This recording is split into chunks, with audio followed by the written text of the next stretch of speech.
Bonjour à tous, Bonjour. soyez bienvenus sur cette nouvelle vidéo.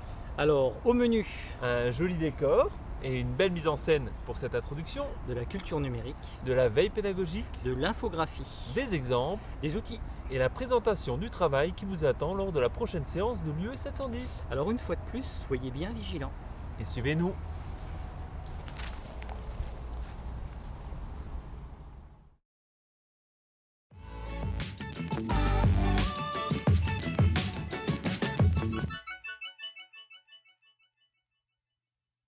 Dans cette vidéo, nous allons donc nous intéresser à la culture numérique.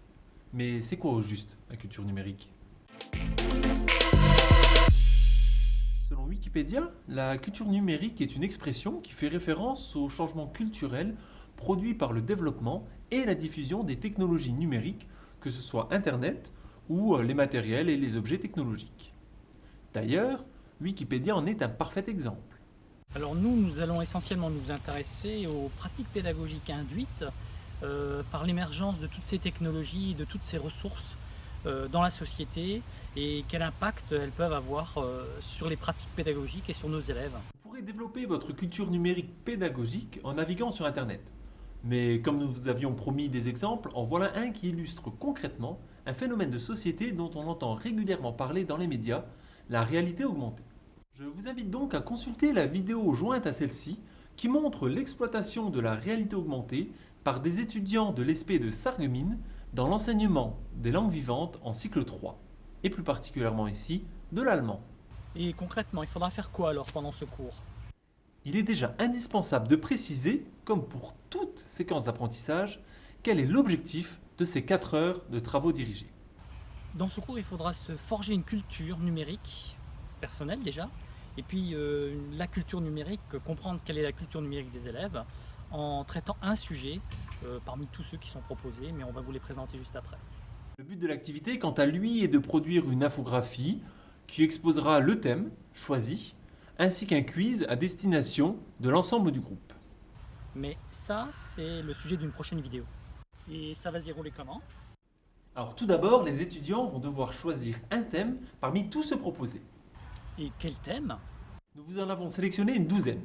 Wikipédia, ressources libres. Facebook à l'école. BIOD avec.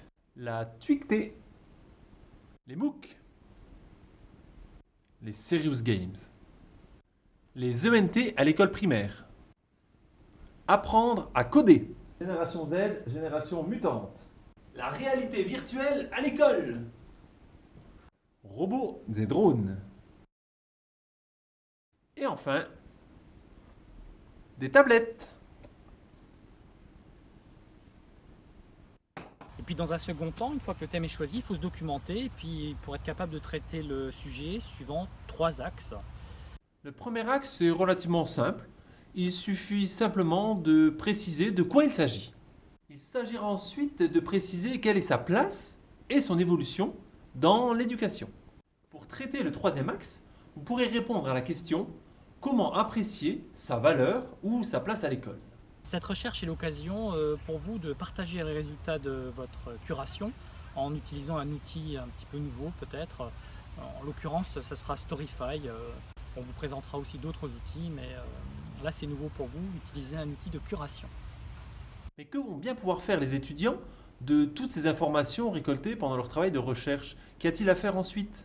Alors une fois que le travail de curation, de recherche, de concaténation du résultat des recherches est fini, il s'agira de représenter tout ce qui aura été trouvé sous forme d'infographie. Stop! Je me permets d'arrêter Michel. Je pense qu'il est nécessaire de présenter ce qu'est une infographie. Il s'agit en fait d'un format de communication très utilisé sur le web et produit à l'aide d'un outil informatique. Il est très vraisemblable que vous ayez déjà tous été confrontés à une infographie. Elle permet de proposer au lecteur une information illustrée qui peut faire apparaître des graphiques, des chiffres, des images et du texte.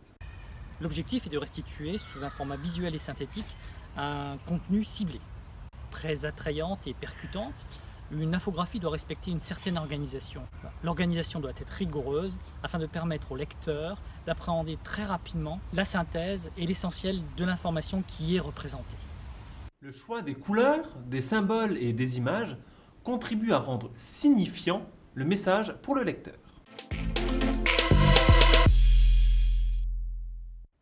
Alors qu'avez-vous à faire avant le prochain cours?